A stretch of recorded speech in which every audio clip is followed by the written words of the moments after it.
Free MC and GSP for Mechwarrior Online. Don't miss out on this campaign that is happening right next to the Mechwarrior 5 launch trailer. Call to arms. Guys, we have some more news for Mechwarrior 5 Mercenaries. The third DLC is coming out in a couple of days, actually 5 days from time of recording this video. PGI released a new trailer, and of course we're going to go ahead, watch it together, and look at it step by step. And important for you guys, if you're also playing Mechwarrior Online, is the fact that if you wishlist the game on Steam and then post that you wishlisted in this linked, and of course this is going to be linked in the video description below, Mechwarrior Online forum thread, that you wish this is the DLC, then you will get 1250 MC and 100 GSP injected into your account. Of course, stuff being wishlisted on Steam makes it a little bit more visible for other people, so it's a kind of like a nice win-win situation. So if you want some free MC, some free GSP for Mechwarrior Online, don't miss out on this one. It's easy, it's very fast to do, so no problem there. But for now, let's go ahead and watch the launch trailer together. And I'm gonna stop the trailer bit by bit and talk about what I've seen. So if you want to see the full thing, that's gonna be linked in the video description below as well.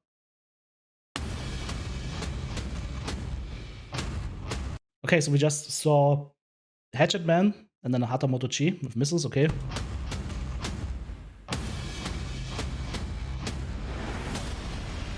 Get ready for big words and big swords.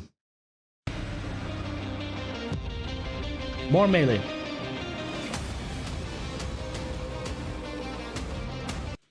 Alright, we just saw a couple of weapons. As you've seen in the previous trailers and in the previous analysis, there are different versions of those melee weapons. Not only do they have different tiers, but they also have different quote-unquote sizes. So weapons can be like heavy weapons, light weapons, medium weapons, or assault weapons. This right here, for example, is an assault katana, which does 60 damage, which that's sizable. That's 3 AC-20 shots. So if you get in melee range and hit something with that, that's kind of insane. But look at that, guys. It also is not free to use. It weighs 6 tons. So keep that in mind when you're planning your loadouts.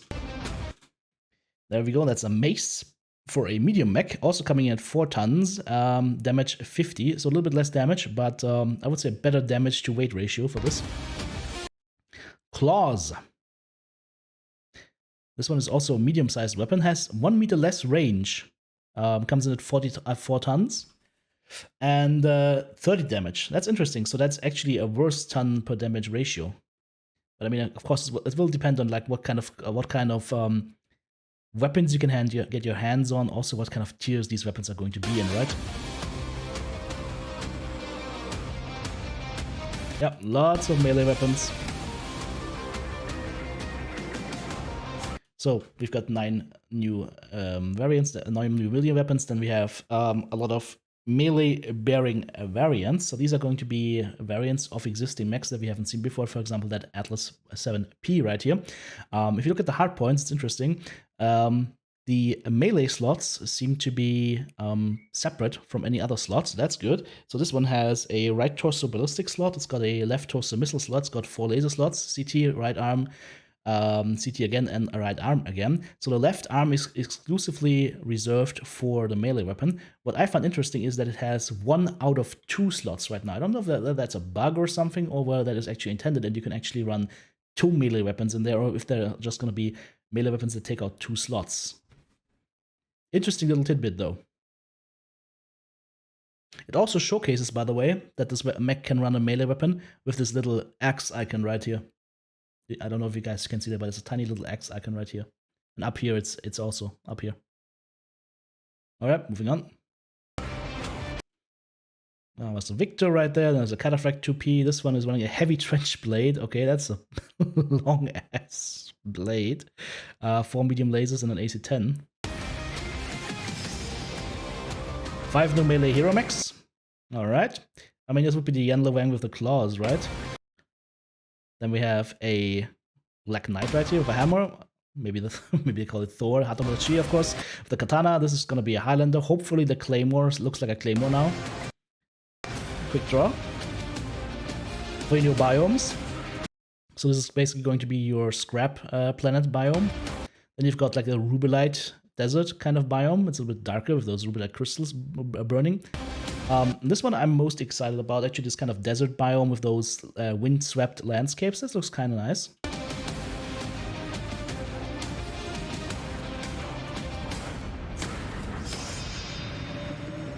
Introducing the Hatchet Man. A medium-sized mech that you will get during the campaign, and as soon as you have heavy mechs, you probably won't touch it anymore.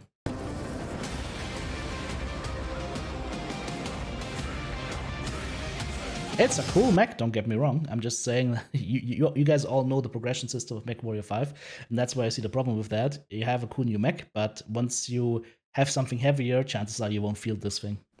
But I'm going to be curious to see what kind of new missions we get to actually grab this mech. It's going to be a 5-mission quest.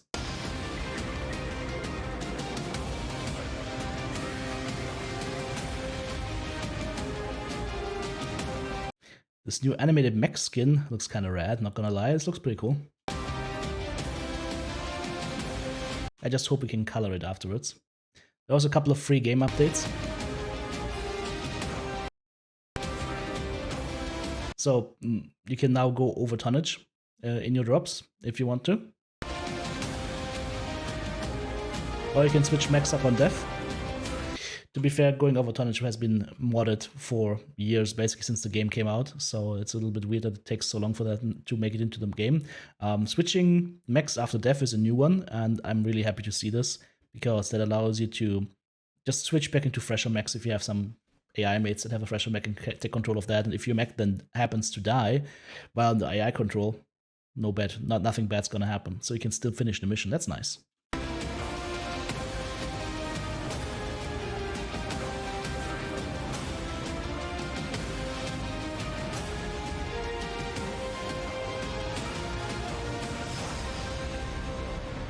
And there you go. DLC is going to be out June 8th. I believe the price point was about $15.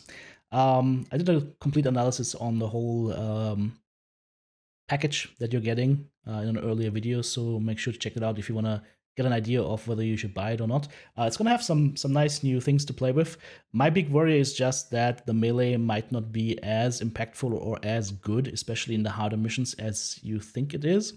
But we'll have to wait and see and find out how this shapes up in the end. It's a little bit lower priced than the previous DLCs, but to be fair, there's also less content in it. It's very much focused around those melee mechs. So if you liked getting close and personal and brawling and using melee weapons, if you really enjoyed using your fists, then this is going to be a nice DLC for you.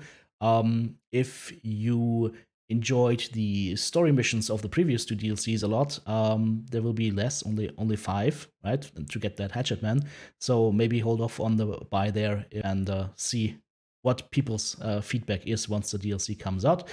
June 8th, in 5 days, we will know more, and I will see you then.